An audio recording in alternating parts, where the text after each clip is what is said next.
Praise the Lord. Glory to God. Hallelujah.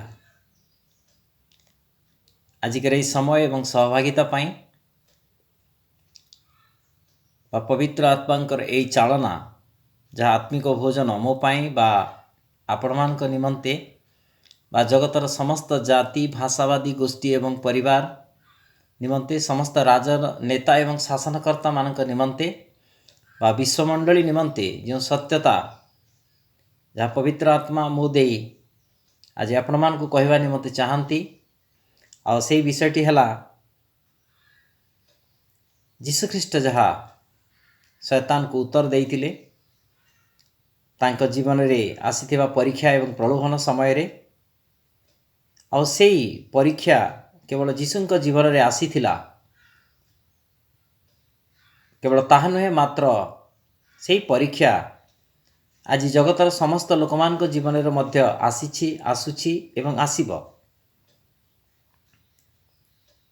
ତେଣୁ ଯଦି ଏହି ସତ୍ୟତା ଜାଣିନଥିବା ତାହେଲେ ଆମେ ପରିସ୍ଥିତି ଉପରେ, ପରୀକ୍ଷା ଉପରେ, ପ୍ରଲୋଭନ ଉପରେ ବା ଶୈତାନ ଉପରେ ବିଜୟ ହୋଇପାରିବା ନାହିଁ ବା ବିଜୟୀ ଜୀବନ କାଟିପାରିବା ନାହିଁ।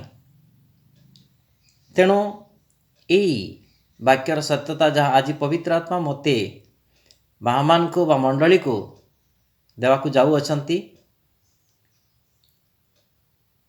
ଧ୍ୟାନ ସହିତ ଶୁଣନ୍ତୁ। ଆଉ ସେହି ପରୀକ୍ଷା ସମୟରେ ପ୍ରଭୁ ଯୀଶୁଖ୍ରୀଷ୍ଟ ଯାହା ଶୈତାନ ପ୍ରତି ବା ପରିସ୍ଥିତି ପ୍ରତି ବା ପରୀକ୍ଷା ଏବଂ ପ୍ରଲୋଭନ ପ୍ରତି ଯାହା ଉତ୍ତର ଦେଇଥିଲେ, ଯାହା ଆମେ ଦେଖିବାକୁ ପାଉ ମାଥି ଲିଖିତ ସୁସମାଚାର ତାର 4 ଅଧ୍ୟାୟ ତାର 4 ପଦ। କିନ୍ତୁ ସେ ଉତ୍ତର ଦେଲେ, ଲେଖା ଅଛି, ମନୁଷ୍ୟ କେବଳ ରୋଟିରେ ବଞ୍ଚେ ନାହିଁ, ମାତ୍ର ଈଶ୍ୱରଙ୍କର ମୁଖରୁ ନିର୍ଗତ ପ୍ରତ୍ୟେକ ବାକ୍ୟ ଦ୍ୱାରା ବଞ୍ଚିବ। କିଛି ବାକ୍ୟ ଦ୍ୱାରା ନୁହେଁ ବା ବାଇବଲରେ ଲିଖିତ କିଛି ପୁସ୍ତକ ଦ୍ୱାରା ନୁହେଁ, ମାତ୍ର ବାଇବଲରେ ବର୍ଣ୍ଣିତ ସେ 67 ପୁସ୍ତକର 100% ବାକ୍ୟ ଦ୍ୱାରା ହିଁ ଆମେ ପୂର୍ଣ୍ଣ ମାତ୍ରାରେ ବଞ୍ଚିପାରିବା, ପୂର୍ଣ୍ଣ ମାତ୍ରାରେ ଆମେ ସ୍ୱାସ୍ଥ୍ୟ ଲାଭ କରିପାରିବା ବା ପୂର୍ଣ୍ଣ ମାତ୍ରାରେ ଜୀବିତ ପରମେଶ୍ୱରଙ୍କୁ ଜାଣିବା।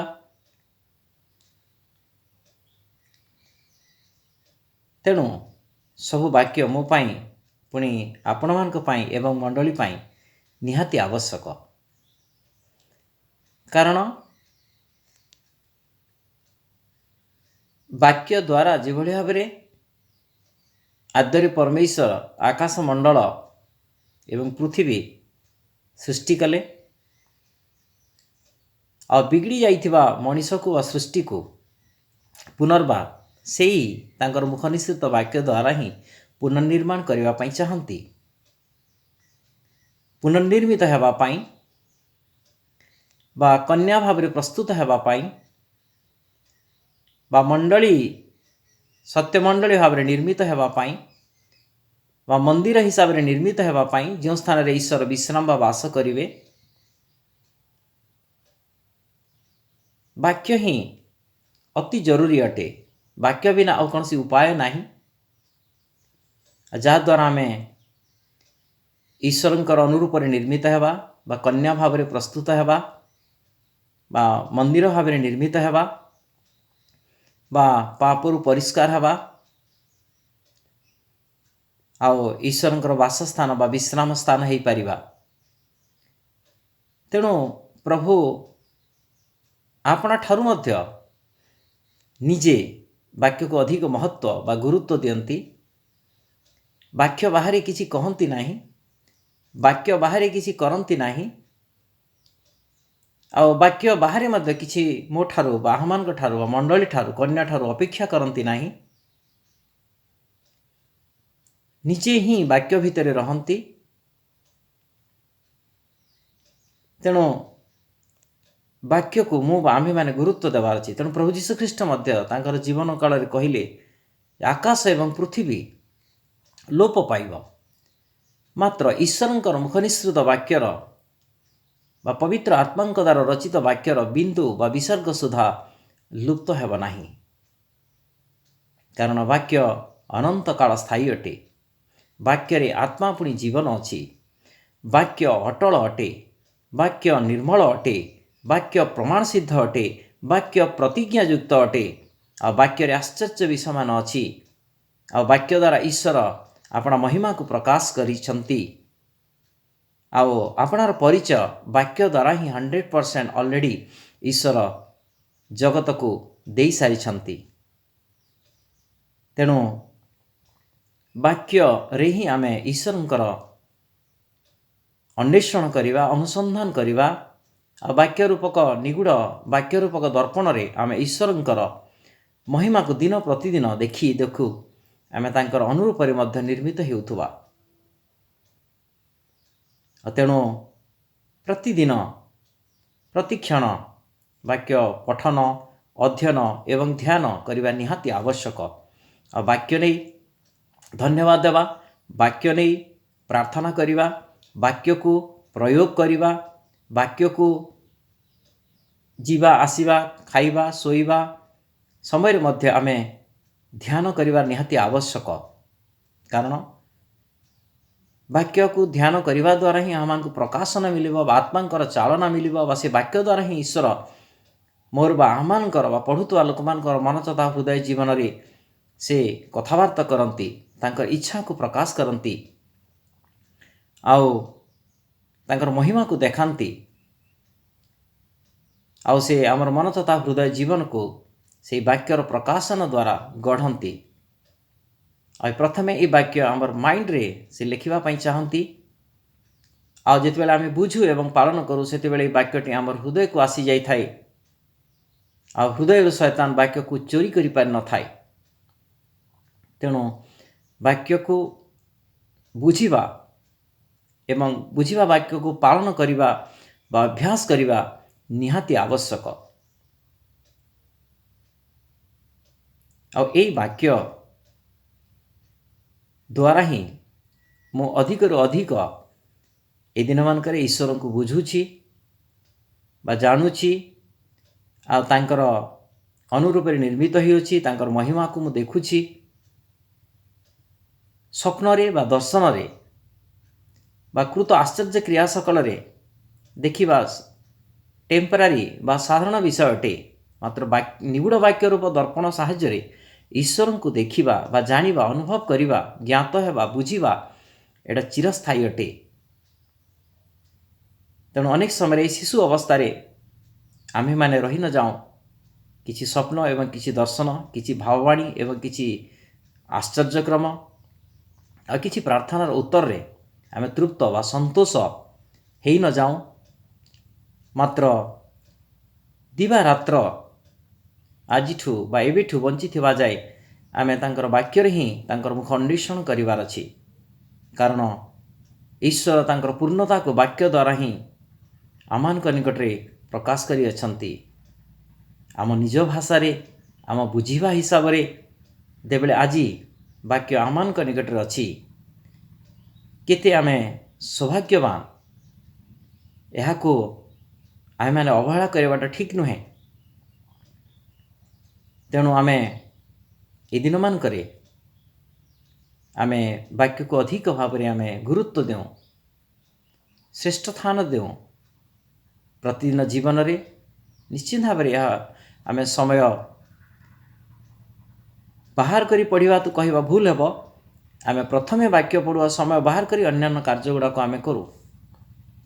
କାରଣ ବାକ୍ୟ ଦ୍ୱାରା ଈଶ୍ୱର ଆମ ସହିତ କଥାବାର୍ତ୍ତା କରିଥାନ୍ତି।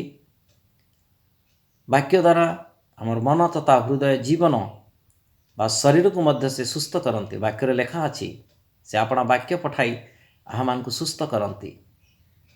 ଅସୁସ୍ଥ ହୋଇଥିବା ଜଗତକୁ, ଅସୁସ୍ଥ ହୋଇଥିବା ମଣିଷକୁ ଈଶ୍ୱର ବାକ୍ୟ ଦ୍ୱାରା ହିଁ ସୁସ୍ଥତା ଦିଅନ୍ତି। ଆଉ ବାକ୍ୟ ଦ୍ୱାରା ସୁସ୍ଥତା ହିଁ ପ୍ରକୃତ ସୁସ୍ଥତା ବା ସ୍ଥାୟୀ ସୁସ୍ଥତା ଅଟେ। ଆଉ ବାକ୍ୟରେ ପ୍ରକୃତ ମଣିଷମାନଙ୍କ ପାଇଁ ଶାନ୍ତି ଏବଂ ସାନ୍ତ୍ୱନା ଶକ୍ତି ଅନ୍ତର୍ନିହିତ ଅଛି।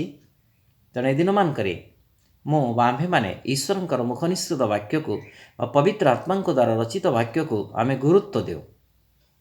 ଯେ ବାକ୍ୟକୁ ଗୁରୁତ୍ୱ ଦିଏ तार जीवन गुरुत्वपूर्ण हो जाए। आउ जी वाक्य को सम्मान दिए गुरुत्व दिए से ईश्वर को सम्मान बा गुरुत्व दिए। जे वाक्य को प्रेम करे से ईश्वर को प्रेम करे। जे वाक्य को निकट रे रखे से ईश्वर को निकट रे रखे। आज वाक्य को तुच्छ मने अग्राह्य करे अस्वीकार करे विश्वास करे नहीं प्रेम करे नहीं निज संगे रखे नहीं से ईश्वर को ही अग्राह्य एवं अस्वीकार बा तुच्छ मनुअछि ईश्वर को प्रेम करू नहीं। वाक्य को प्रेम न करी कहीं जदि ईश्वर को मु प्रेम करूअछि बोली कहे ताहले से मिथ्या कहूअछि। कारण ईश्वर होउछंती वाक्य आ वाक्य भितरे ही से अछंती। एपरिक निज ठारू मध्य वाक्य को अधिक गुरुत्व दियंती। तेणु वाक्य को तुच्छ मणिथिबा लोक मानकु ईश्वर विचार करूछंती आ शेष दिन से विचार मध्य करिवे। आ ये वाक्य द्वारा ही आमे विचारित हेबा। तेणु ये गुरुत्वपूर्ण पुनि चिरस्थायी अटल एवं निर्मल प्रमाणयुक्त वाक्य को आमे अधिक महत्व दें अधिक गुरुत्व दें। जो वाक्य को गुरुत्व दिए ईश्वर ताकू मध्य गुरुत्व दियंती। जे वाक्य को सम्मानित करे ईश्वर ताकू सम्मानित करंती। कारण वाक्य ईश्वर हृदय निर्गत होई अछि। आ वाक्य को ईश्वर स्वयं मध्य निजे सम्मान दियंती। तेणु वाक्य को सम्मान दौथवा लोकों को मध्य से सम्मानित करांती। एही पृथ्वी रे ए दिन मानकरे पुनि स्वर्ग रे मध्य। तेणु आज आगामी दिन मानकरे मु आम्भे माने बा मंडली बा जगतर समस्ते आम ईश्वरंकर एही मुखनिसृत वाक्य बा पवित्र धर्मशास्त्र बाइबल किसी अंश को नुहे मात्र 100% समस्त वाक्य को आम गुरुत्व दूँ पढ़ूँ आम बुझू पुणी आम सामर्थ्य एवं शक्ति हिसाब से आम अभ्यास करूँ प्रतिदिन जीवन रे। ताहले आम तांको अधिक भाव जानीपर तांकर अनुरूप आम निर्मित हेबा। वाक्य को आम जिते बुझू एवं जानू अनुभव करूँ आउ पुणी जिते वाक्य को अभ्यास करूँ सेते बेले आम केवल शरीर आत्मा प्राण रे आम सुस्थता लाभ करिथां बा अनंतकालीन सुरक्षा आड़ को आम जाइथां। केवल ताहा नुहे मात्र ईश्वर आमठारे ईश्वरंकर हृदय दुख निवारित होता है। आ ईश्वर आमठारे विश्राम प्राप्त होइथांते। वाक्य रूपी परमेश्वर प्रथमे वाक्य द्वारा ही आमानकर मन तथा हृदय जीवन रे बा जीवन चलापथरे बास करिया पई चाहती सहभागिता करिया पई चाहती। वाक्य रूपी परमेश्वर आमर सहित वाक्य द्वारा ही कथबार्ता बा गमनागमन करिया पई चाहती। तो वाक्य एते जरूरी अटे समस्तंक पाई। तेणु गीत रचक मध्य से कहते लोभ प्रति नुहे मात्र तुमर प्रमाण वाक्य प्रति मो चित्तर स्नेह जन्म। तेब यही भिडियोटी देखुवा बा शुणुवा लोक मान निमंते मु प्रार्थना करें कि प्रभु पवित्र आत्मा द्वारा तांकर जीवंत वाक्य प्रति समस्तंकर मन तथा हृदय जीवन रे शिक्षुधा एवं तृषा उत्पन्न करांतु कि वाक्य न पढ़ी जेपरि आम रही न पारूँ शोई न पारूँ खाई न पारूँ बा किसी कार्य करि न पारूँ ए प्रकार भावना आम भितरे उत्पन्न हो। जीसुन का नाम रे आमेन आमेन आमेन।